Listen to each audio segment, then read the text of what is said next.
नमस्कार फ्रेंड्स, कैसे हैं आप सब। आशा करती हूँ सभी बहुत अच्छे होंगे। मैं पूजा वेलकम करती हूँ आप सभी का आपके अपने यूट्यूब चैनल अंकित वास्तु ज्ञान में। फ्रेंड्स, क्या आप लोग जानते हैं शनिदेव को ग्रहों का राजा कहा जाता है। भगवान भोलेनाथ ने इन्हें स्वयं न्याय के देवता की उपाधि दी है। ऐसा कहा जाता है और ऐसा माना भी जाता है कि शनिदेव को बहुत जल्दी क्रोध आता है। इसी क्रोध के कारण अपने पिता सूर्यदेव से इनकी नाराजगी बनी रहती है। इनके क्रोध से बचने की कोशिश करते हैं हम सभी लोग, वरना हम सभी पे मुसीबतों का पहाड़ पड़ सकता है, टूट सकता है। इसीलिए इन्हें प्रसन्न करने के लिए कई लोग शनिवार का व्रत भी रखते हैं। व्यक्ति शनि दोष से बचने के लिए, उन्हें शांत रखने के लिए, शनिदेव के प्रकोप से बचने के लिए अनेकों तरह के उपाय भी करते हैं। यदि किसी की कुंडली में शनि ग्रह लग जाए तो वह व्यक्ति को बहुत कष्ट देता है। लेकिन जो लोग शनिदेव की श्रद्धा भाव से, भक्ति भाव से पूजा आराधना करते हैं, उनके व्रत करते हैं, नियमित रूप से उन्हें तेल अर्पित करते हैं, सरसों के तेल का दीपक जलाते हैं, शनिदेव उन पर प्रसन्न होते हैं और उनके दोष उन्हें नहीं लगते हैं। साथ ही शनिदेव की कृपा उन पर हमेशा बरसती है। शनि जब कुंडली से जाता है तो मनुष्य को कुछ ना कुछ देते हुए जाता है। यदि आप लोगों ने अच्छे कर्म किए हैं, शनिदेव की पूजा की है, तो अच्छी चीजें देके जाता है, कोई खुशखबरी देके जाता है। लेकिन यदि किसी ने शनिदेव की पूजा नहीं करी, कभी तेल नहीं चढ़ाया, कभी दीपक नहीं जलाया, तो उस व्यक्ति को शनि का प्रकोप झेलना ही पड़ता है। साथ ही शनिवार के कुछ लोग नियमित रूप से व्रत भी रखते हैं। यदि आप लोग व्रत ना रख पाए तो उन्हें शनिवार के दिन तेल अर्पण जरूर करें। शनिवार के दिन कुछ उपाय किए जाते हैं, उसका वीडियो मैंने अलग से बनाया हुआ है, लिंक आपको डिस्क्रिप्शन बॉक्स में दे दिया जाएगा, आप वहां से चेक कर सकते हैं। इसके साथ ही शनिदेव के व्रत यदि आप नहीं कर पाए, मैं फिर बता रही हूँ, आपको कथा जरूर सुननी चाहिए। आप पूजा कर लें, कथा सुन लें, तो भी आपके ऊपर शनिदेव की कृपा बनी रहेगी। क्योंकि ऐसा माना जाता है कि यदि आपका स्वास्थ्य ठीक नहीं है, आप शनिवार के व्रत ना रख पाए, तो आप पूजा करके कथा श्रवण कर लें, कथा सुन लें, तो आपको पुण्य फलों की प्राप्ति होती है, शनिदेव का आशीर्वाद प्राप्त होता है। तो चलिए फ्रेंड्स, कथा शुरू करते हैं। कथा को अंत तक जरूर सुनिएगा। आशा करती हूँ ये कथा आपको पसंद आएगी। पसंद आए तो वीडियो को लाइक और शेयर जरूर करें। और यदि आप हमारे चैनल पर पहली बार आए हैं, पहली बार ये कथा सुन रहे हैं, इस तरह की जानकारियां आपको भी अच्छी लगती हैं, तो चैनल को सब्सक्राइब अवश्य कर लें। कथा कुछ इस प्रकार है। एक बार सभी 9 ग्रहों सूर्य, चंद्र, मंगल, बुध, बृहस्पति, शुक्र, शनि और राहु केतु में बहस हो रही थी कि कौन सा ग्रह सबसे बड़ा है। सब आपस में लड़ने लगे। तभी सभी देवराज इंद्र के पास पहुंच गए। इंद्र भी दुविधा में पड़ गए कि इस स्थिति में क्या निर्णय दें। परंतु उन्होंने सभी ग्रहों को सुझाव दिया कि पृथ्वी पर राजा विक्रमादित्य ही इसका फैसला कर सकते हैं, क्योंकि वो बहुत ही न्यायप्रिय राजा हैं। अब सभी ग्रह पृथ्वी पर राजा विक्रमादित्य के पास चले गए और उन्हें अपने आने का कारण बताया। राजा भी उनकी समस्या को सुनकर बहुत परेशान हो गए। उनका चिंतित होना भी लाजमी था, क्योंकि जिसको भी किसी से छोटा बताए वही गुस्सा कर जाए। अब राजा काफी सोच विचार में पड़ गए। सोच विचार करके उन्होंने एक उपाय निकाला। उन्होंने स्वर्ण, रजत, कांस्य, पीतल, शीशा, रागा, जस्ता, अभ्रक और लोहा, इन 9 सिंहासन का निर्माण करवाया। उन्हें उपयुक्त क्रम में रख दिया गया और सभी ग्रहों से निवेदन किया कि वे अपने अपने क्रम अनुसार सिंहासन पर आसन ग्रहण करें। शर्त रखी गई कि सबसे अंतिम में सिंहासन पर जो आसन ग्रहण करेगा वही सबसे छोटा माना जाएगा, जिसकी वजह से शनिदेव सबसे बाद में आसन प्राप्त कर सके और सबसे छोटे कहलाए। क्रोध के आवेश में आकर शनिदेव ने सोचा कि राजा ने ये सब जानबूझकर किया है। कुपित होकर राजा से कहा कि राजा, तू मुझे नहीं जानता।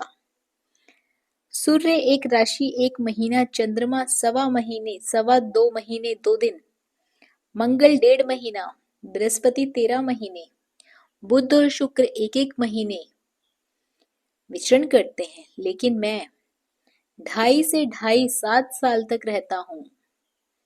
मैंने बड़े बड़े का विनाश किया है। श्री राम की 6.5 आने पर उन्हें जंगल जंगल भटकना पड़ा था। रावण की आने पर लंका को बांदरों की सेना से उसको परास्त होना पड़ा था। क्रोधित शनिदेव ने राजा से कहा कि अब आपको सावधान रहने की जरूरत है।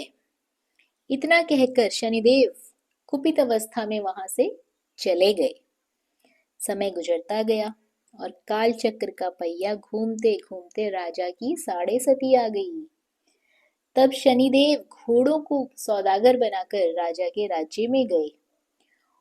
उनके साथ अच्छे नस्ल के बहुत सारे घोड़े थे। जब राजा को सौदागर के घोड़ों का पता चला तो अश्वपाल को अच्छे घोड़े खरीदने के लिए भेजा गया। अश्वपाल ने कई अच्छे घोड़े खरीदे। इसके अलावा सौदागर ने उन्हें उपहार स्वरूप एक सर्वोत्तम नस्ल के घोड़े का राजा की सवारी हेतु दिया। राजा विक्रमादित्य जैसे ही उस घोड़े पर बैठे, वह सरपट वन की ओर भागने लगा। जंगल के अंदर पहुंचकर वे घोड़ा गायब हो गया। अब क्या था, भूखा प्यासा राजा जंगल में भटकने लगा। अचानक उन्हें एक ग्वाला दिखाई दिया, जिसने राजा की प्यास बुझाई। राजा ने प्रसन्नता से आकर खुश होकर अपनी अंगूठी उस ग्वाले को देकर वे नगर की ओर चले गए। वहां एक सेठ की दुकान पर पहुंचकर उन्होंने जल ग्रहण किया। अपना नाम विका बताया। भाग्यवश उस दिन सेठ की खूब आमदनी हुई। सेठ खुश होकर अपने साथ उन्हें घर लेकर गया। सेठ के घर में खूंटी पर एक हार टंगा हुआ था, जिसको खूंटी निगल रही थी। कुछ ही देर पर हार पूरी तरह से गायब हो गया। सेठ वापस आया तो हार गायब था। उसे लगा कि वीका ने ही उसे चुराया है। सेठ ने वीका को कोतवाल से पकड़वा दिया और दंड स्वरूप राजा उसे चोर समझकर हाथ पैर कटवा दिए। अपंग अवस्था में उसे नगर के बाहर फेंकवा दिया गया। तभी वहां से एक तेली निकल रहा था, जिसको वीका पर दया आ गई। उसने वीका को अपनी गाड़ी में बिठा लिया और वीका अपनी जीप से बैलों को हाँकने लगा। कुछ समय के बाद राजा की शनि दशा समाप्त हो गई। वर्षा काल आने पर वीका मल्हार गाने लगा। एक नगर की राजकुमारी मन भावनी ने मल्हार सुनकर मन ही मन प्रण कर लिया कि जो भी इस राग को गा रहा होगा वह तो उसी से विवाह करेगी। उन्होंने दासियों को उसे खोजने के लिए भेज दिया, परंतु वापस आकर सभी ने उसे बताया कि वह एक अपंग आदमी है। राजकुमारी यह जानकर भी नहीं मानी और अगले दिन वह अनशन पर बैठ गई। जब लाख समझाने पर राजकुमारी नहीं मानी, तब राजा ने उस तेली को बुलवा भेजा और वीका से विवाह की तैयारियां शुरू करने को कहा। वीका से राजकुमारी का विवाह हो गया। एक दिन वीका के स्वप्न में शनिदेव ने आकर कहा कि देखा राजन, तुमने मुझे छोटा बताकर कितना दुख झेला है। राजा ने क्षमा मांगते हुए हाथ जोड़कर कहा कि हे शनिदेव, जैसा दुख मुझे दिया है वैसा किसी और को मत देना। शनिदेव इस विनती को मान गए और कहा कि मेरे व्रत और कथा से तुम्हारे सारे कष्ट दूर हो जाएंगे। जो भी नित्य मेरा ध्यान करेगा, चींटियों को आटा डालेगा, उसकी सभी मनोकामनाएं पूर्ण होंगी। शनिदेव ने राजा को हाथ पैर वापस दिए। दूसरे दिन राजकुमारी की जब आंख खुली तो वह आश्चर्यचकित हो गई। वीका ने मन भावनी को बताया कि वह उज्जैन का राजा विक्रमादित्य है। मन भावनी खुशी से फूले नहीं समा रही थी। राजा और नगरवासी सभी अत्यंत प्रसन्न हुए। सेठ ने जब ये बात सुनी तो पैरों पर गिरकर क्षमा मांगने लगे। राजा ने कहा कि ये सब मुझे शनिदेव के प्रकोप से प्रभाव से हुआ था, इसमें किसी का कोई दोष नहीं है। सेठ ने निवेदन करते हुए कहा कि मुझे शांति तभी मिलेगी जब आप मेरे घर चलकर भोजन ग्रहण करेंगे।